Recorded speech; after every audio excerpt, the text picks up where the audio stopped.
Hello, I'm John. I wish you peace. I have a kettlebell version of my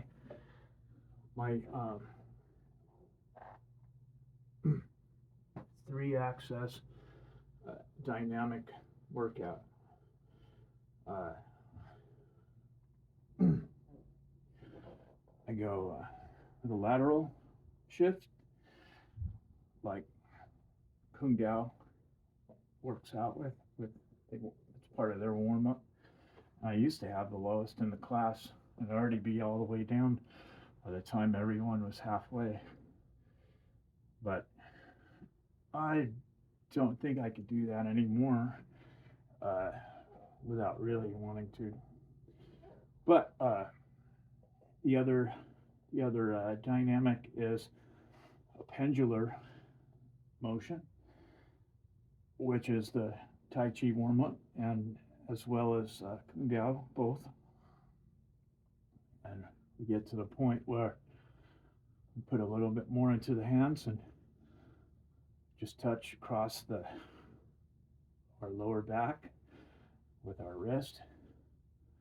In Tai Chi, it's a light slap, but I don't recommend that with weights in your hands. Even just 2.5 pounds, it's more than enough to touch it with your hand at all.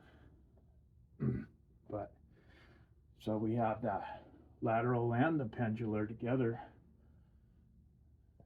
and we can reverse that.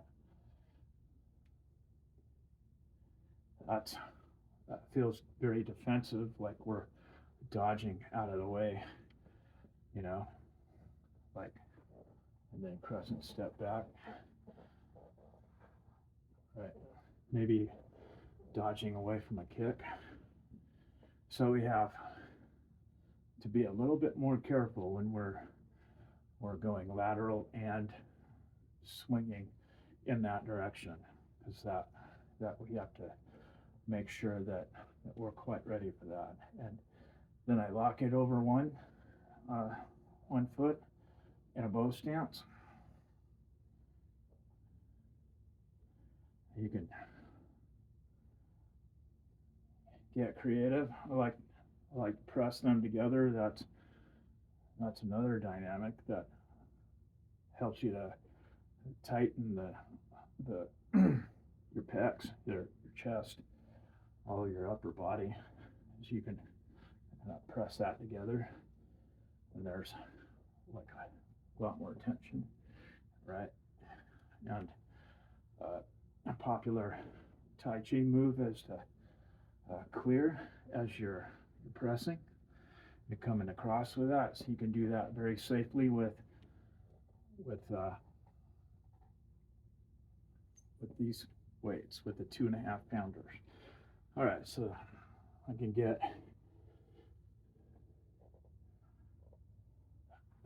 throwing motions warmed up,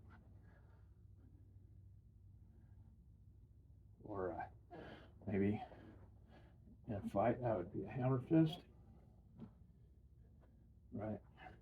So you could practice those with weights.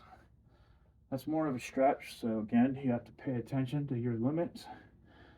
And let's see if I can show you this one with the small weights before I move up to the large ones. Is I make sure to get uh, this stretch in where I'm heel down, but my toes are up, and then turn over at the hip just a bit. And you have to be careful with this at first if you don't have it, but you also have to turn to the outside, and you can come forward a little bit on that and back.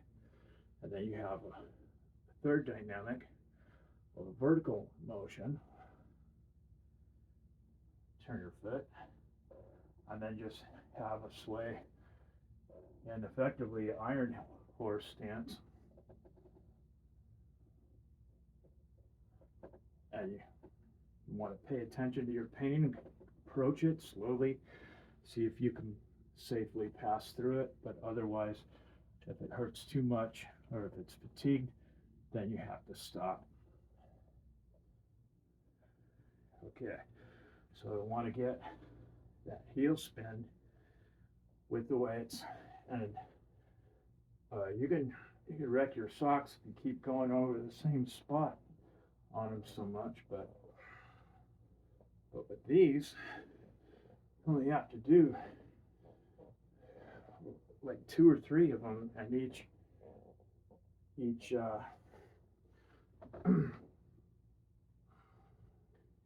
each pose.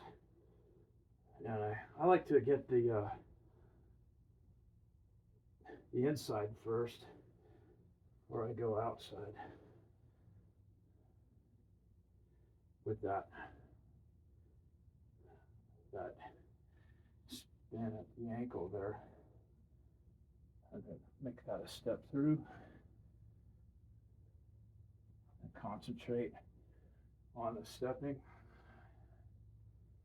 As you turn that you've stepped back, and as you turn that foot over, you could shift towards the left bow stance, and that could be your clear and push of Tai Chi.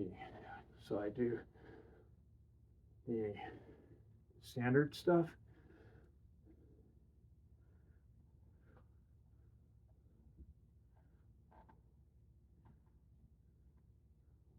And this is a safe one to work on your lats. And so engage those as you lift and activate them.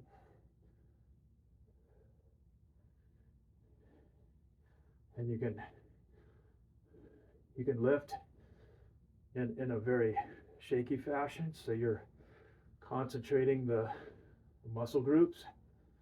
You're giving them more burn because they're not really being relieved, or they're almost holding it in place. It's almost like you're being still, but not quite. And I think, as I've seen with push-ups and some other calisthenics, that if you keep your motion half of its usual range, then you're going to fatigue the muscles much quicker. And so that's the goal, that you're extended, and maybe you can get your pendulum, although that's maybe too tough on the left ankle. I'd go easy with that. But yeah, 10 minutes with these, you're ready to move on.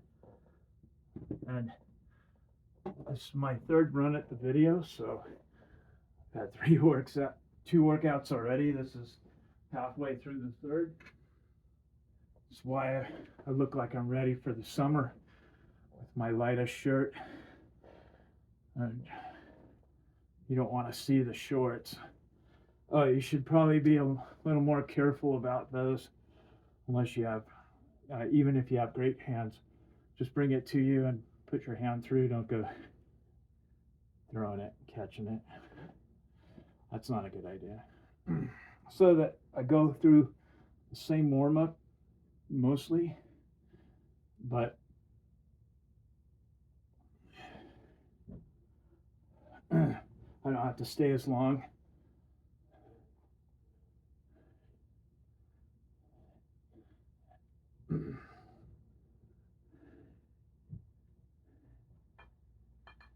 And then on these, you don't want to be directly above your head, just slightly forward, because they are 5 pounds each, and in that distance, that could be twice as bad as a 2.5 pounder hitting you. It should be bad enough, but I don't worry about those too much.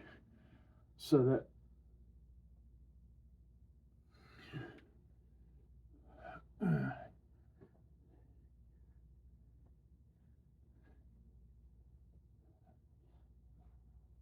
I work as many of the dynamics as I can manage, but you really can't go vertical and horizontal at the same time.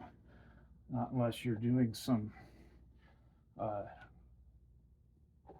pattern of steps. But yeah, like a crescent step, that's probably good to practice. We use the crescent step in the scorpion defense. We come in for that elbow and knee. So, yeah, room's hot already because, like I said, this is my third run, and really one is enough in a day.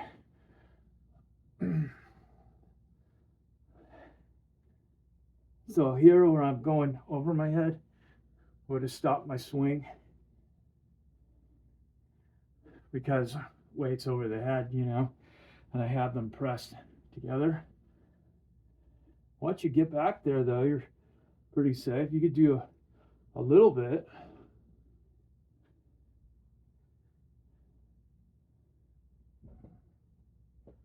And let me back up so that you can see this part.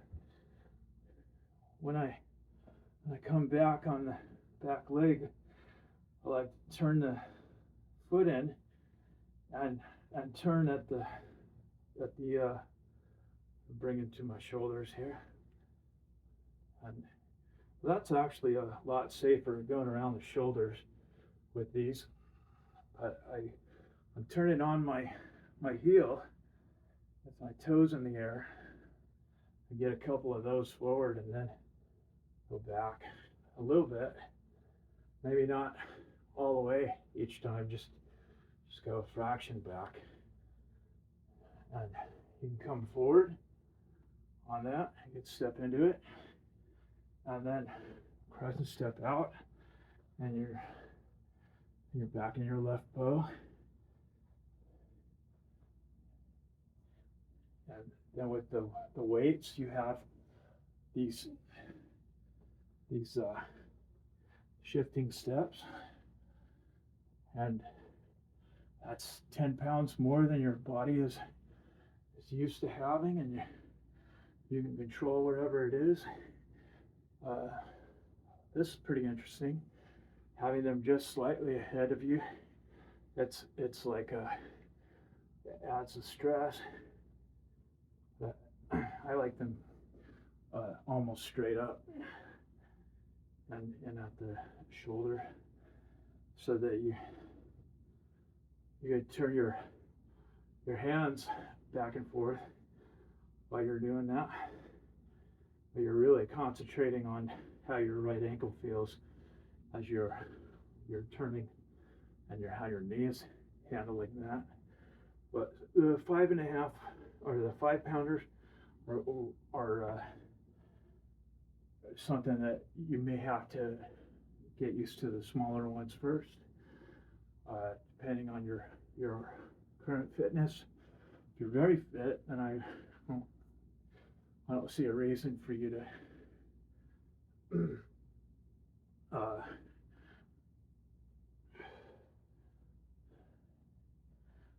to wait on the 5 pounders, but they're a totally different animal.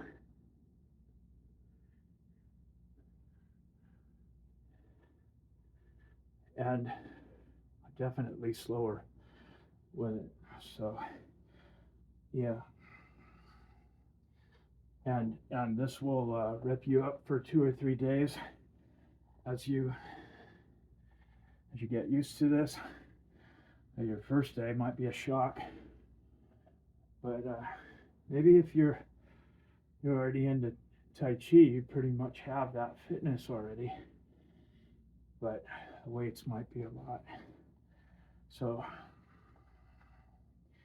I didn't really do too much open hand with the 5 pounders because that's more hazard for your feet, right? And it would make a hell of a racket hitting the floor every morning, rush up the stairs. Okay, so that's it. There's my 3-axis dynamic. Thank you. I wish you peace.